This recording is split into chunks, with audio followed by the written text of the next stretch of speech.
USC drops their first game of the 2022 season as they fall to Utah. I will tell you why the sky isn't falling and how in fact this loss could stand to benefit the Trojans down the line. All of that and more coming up next on this week's Trojan Game Review.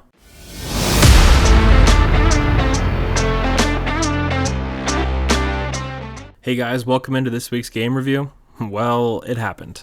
USC falls to Utah by a final score of 43-42. Now before I go any further, I want to congratulate Utah and their fans. That was a great game and you all have a fantastic team. Also, I know that Trojan fans are up in arms over the officiating, and yes, there clearly were some bad calls in this game. But if you want a deep dive on the officiating, or someone to sit here and make excuses and tell you that's why USC lost this game, this isn't the show for you. I am interested in breaking down what happens on the field between the two teams and between the players, not the officials. USC didn't lose this game because of the officials. We had multiple opportunities to put this game away, and we just didn't. Alright, so with that out of the way, let's just get straight into it.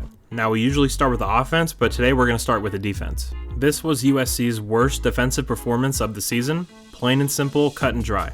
Just not good enough. I honestly don't even want to spend too much time on the defense today. I mean, there's not a lot to say. It's very simple, guys. You allow a tight end to rack up 16 catches for well over 200 yards, and then you refuse to make adjustments. I mean, I absolutely just don't get it. It doesn't make any sense. Especially with what we've seen so far this season. Alex Grinch has been a master of making halftime adjustments. And the team goes into the locker room and comes back out, and what do you know? It's even worse than it was in the first half. Now, this is absolutely nothing against Dalton Kincaid, because if you watched my preview, you would have known that I called him a legit star. And one of my keys to the game was stopping Dalton Kincaid. In many ways, he's the engine for that Utah offense. And not only did we not stop him at all, we refused to even try. Change up the coverage. Bring down Caleb Bullock and put him in man coverage and let the Utah offense know this is not going to be easy for you. We're not going to give you 8 to 9 yards of pop. This USC defensive coaching staff got completely outcoached and completely outclassed by Utah in this game. And it wasn't just Dalton Kincaid. This USC defense could not tackle Cam Rising when they got their arms on him. He had a huge game against this USC defense. Things were just way too easy for this Utah offense. That's all there is to it, guys, just too easy. I only have one standout player from this USC defense, and that's going to be Eric Gentry. The clip of him hobbling out of the medical tent onto the field to get his guys going will live in USC lore forever. He's definitely the heart and soul of this USC defense, and clearly he's the leader of this USC defense as well. Now let's hope that the injury isn't too serious and he can be back in time for the UCLA game, if not sooner. Now we need to have an honest discussion about Shane Lee. He has been a disappointment so far.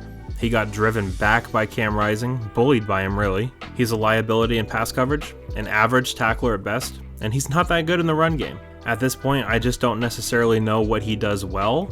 I would much rather see Tuasivi Nomura in his spot from here on out. Now just some final thoughts from the defense. This was just a real bad performance. From top to bottom, just real bad. They let the team down. They definitely need to figure some things out in this bye week. Now moving to the offense, is it fair to say that this was an incomplete performance? Anytime you score 42 points, you've had a pretty good day.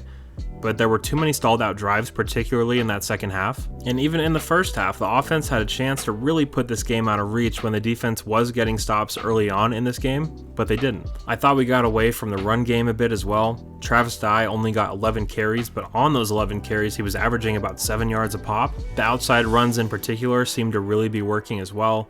The read option game was working. This offense really seems to have an affinity for the deep ball to their detriment at times. So far this year, when this offense is at its best, it's the quick passing game, RPOs, read options, and the run game. I hated to see us get away from that in that second half. Now looking at Caleb Williams and his performance in this game, guys, we are witnessing something really special. That was one of the best quarterback performances I have ever seen in my time watching college football. Caleb Williams is pure magic. This was a 381-yard, 5-touchdown performance for Caleb. He also ran for 97 yards. It was really fun to watch Caleb go off. You really saw Caleb grow up in this game. He went over to the defense and was trying to lift them up and get them going. He was the alpha on the field on Saturday night, and I loved when we saw him coming off the field in tears. We saw multiple players in tears. Dalton Kincaid was, Eric Gentry was as well. This game was intense, it was emotional, it was back and forth. Caleb absolutely left everything on the field and he has nothing to be ashamed of. Now the injury to Jordan Addison is obviously a major concern. When he went out, you definitely saw this offense searching for answers a bit. It looked bad, let's all just hope it's not serious. It definitely was great though to see some unlikely guys step up and make some big plays in huge moments. Michael Jackson is someone I have really been intrigued by since he and Jackson Dart lit up the USC spring game in 2021. It was awesome to see him catch his first ball of the season and take it for 6 in the biggest drive of the season. And what can I even say about Josh Follow? This guy has been through so much, he's still here, he's still fighting, and now he's producing. It is so awesome to see. I'm so happy for Josh. He is the definition of fight on. Mario Williams had a huge game as well, setting his career high for yards with 145. Mario Williams has been fantastic so far this season, but even more is going to be asked of him now with Jordan Addison potentially being out for a while. And we do need to expand on the Jordan Addison injury a little bit. Who's going to step up? Kyle Ford could be seeing a bigger role in this offense. Could Gary Bryant potentially come back to the team? That amount of production isn't going to just be replaced by one guy. We're definitely going to need the entire wide receiver unit to step up and pick up the slack. But again, just really hope that the injury isn't that serious. Overall, a really good day from the offense, a heroic performance by Caleb Williams, but in the end, it wasn't enough. Now, before we get to the final thoughts, I do want to have a coaching segment because I feel there are a few things that need to be discussed. We've already gone over Alex Grinch, so I'm not going to repeat all of that here, but the clock management at the end of the game, I did not agree with at the time, and now having 2 days to stew on it, I feel the same way, if not more strongly, that the clock was not managed well at all at the end of the game. Lincoln Riley absolutely 100% should have used his timeouts. There was no way in hell that this USC defense was going to stop that Utah offense. It just wasn't going to happen.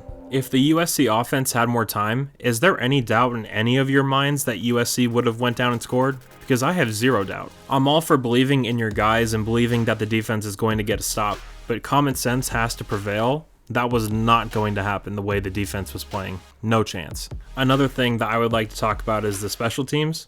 The progress that we saw from the special teams against Washington State was just completely erased in this game. I don't care what the situation is. I do not want to see another kick returned from USC this year. Just call for a fair catch. It's ridiculous at this point. Alright, now moving on to the final thoughts. The first loss of the Lincoln Riley era had to come at some point. It just really feels like this game was there for the taking. It sucks, but I am so proud of this team. They fought and fought until the very end. So many things went wrong, and we were 1 point away, guys. 1 point. We will be okay, everyone. This is year 1 with Lincoln. We are absolutely going in the right direction. A few things to work on here and there, but very excited for the remainder of this season. This bye week couldn't be coming at a better time. We are so beat up and need to get healthy. Also, there's no Boomer this week because Oklahoma got a huge win over Kansas and their backup quarterback. Great job, guys. All right, everyone, that'll do it for this game review. Thank you all so much for your support. Thank you all for listening, and I'll talk to you all on Wednesday. Fight on.